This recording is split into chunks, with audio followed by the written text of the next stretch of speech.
మరొక breaking news అంతోంది మనకి. Srisailam dam భద్రతను మరోసారి పరిశీలిస్తున్నారు National Dam Safety Authority committee chairman Anil Jain. డ్యాంకు 2009లో వచ్చిన వరదల కారణంగా డ్యాం ముందు భాగంలో భారీ గోయి ఏర్పడి ఫ్లాంజ్ ఫూల్ దెబ్బతింది. భారీ గోయి ఏర్పడిందని గతంలో పలుమార్లు డ్యాం సేఫ్టీ కమిటీలు పలు నిపుణుల బృందాలు పరిశీలించాయి. ఫ్లాంజ్ ఫూల్ వద్ద 100 అడుగుల సౌపు భారీ గుంత ఏర్పడిందని, దానివల్ల డ్యాం మనుగడకు ప్రమాదం పొంచి ఉన్నట్లు గుర్తించాయి.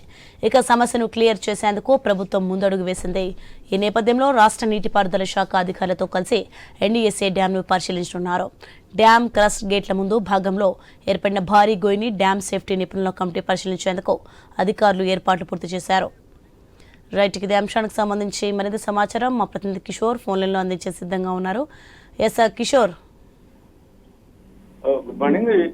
ఈరోజు శ్రీశైలం డ్యామ్ వద్ద ఎన్డీఎస్ఏ బృందం పర్యటించనుంది. అయితే 2009 భారీ వరదల నేపథ్యంలో శ్రీశైలం డ్యామ్ వద్ద ముందు భాగంలో ఏర్పడినటువంటి భారీ గొయ్యిని పూడ్చేందుకు తీసుకోవాల్సిన చర్యల పట్ల కూటమి ప్రభుత్వం వచ్చినప్పటి నుంచి కూడా కేంద్రం మీద ఒత్తిడి తీసుకుని వచ్చి దాన్ని వెంటనే సరిచేయకపోతే డ్యామ్ మనుగడకే ప్రమాదం వస్తుందన్న సూచనల నేపథ్యంలో ఇటు కేంద్ర ప్రభుత్వం కూడా స్పందించింది.